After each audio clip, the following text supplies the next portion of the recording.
So I get to cut and re-weld and move inboard these tabs on my frame here before this whole thing starts to work again.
All right, why don't we recap where we are, since I finally ate something and I'm not angry enough to throw shit around the garage anymore. My first thought was that the 4 mounting tabs that were on that old stand, I could just cut off, reposition, and reuse. Ground them off, knocked them off, flattened it, measured, welded them back on, and it just wasn't going to work. And it wasn't that the tabs didn't fit, it was that the holes in the old tabs were at a slightly different height off the deck than the new tabs. And re-drilling them would have just created too big of a hole, would have lost any integrity that it probably had.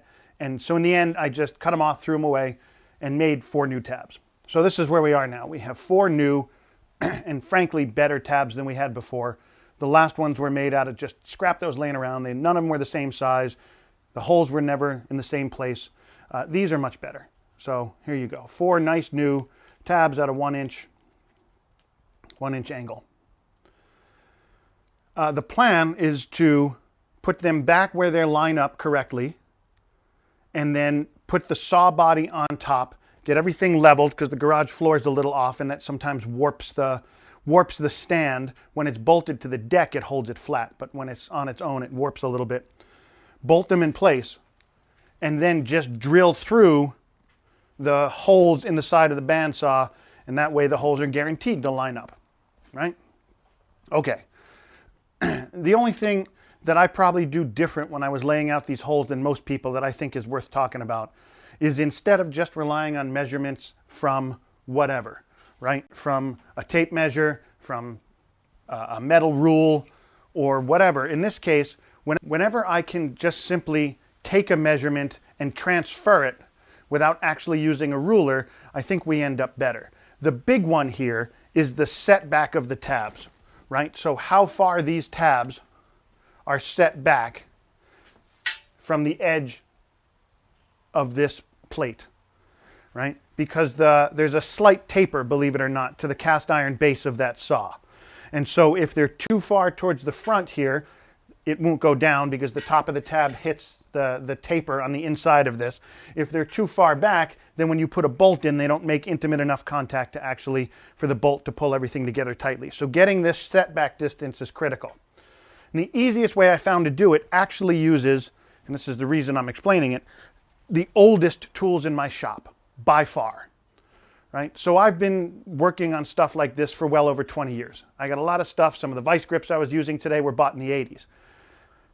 But to do this, I use the absolute oldest tools in the shop. This, for example, in my hand, is a Brown and Sharp. Take that back. This is a Starrett set of calipers, right? Outside calipers. And the patent date on this is 1898. I bought these off of eBay in a set. And it actually came with outside calipers instead of inside calipers in this set of dividers as well. Right? And the dividers have a patent date on them of, I don't know if you can see it, Starrett Company, Athol, Mass, USA. Actually, these don't have a stamped date on them. But the point is, most of these tools were made around the turn of the last century. Late 1800s, early 1900s, probably as late as 1920. Probably up to and then just past World War I. And rather than trying to measure, since that casting is probably in metric measurements anyway, not that I mind working in millimeters, I'm a chemist by training, but it's just easier to use this to figure out the exact thickness of that casting. Doesn't matter what the number is. Set the dividers to that distance, and then just use the dividers to set the setback of each tab. And that's actually how I did it. One of the things I enjoy most about what I do out here in this shop is once in a while you get the chance to rehabilitate really old tools like this, right? And I guess people don't know, but I live in Massachusetts, right? So buying this from the LS Starrett Company, they're still in business, still up in Athol, Massachusetts, right? So you want to talk about buy American, buy local. Here you go, man. These things were made right here in this state 100 years ago. They're still in perfect use today. And, they were probably in some old-timer's toolbox, sold in an estate to some guy who sold them again on eBay. And, damn, the points are still sharp.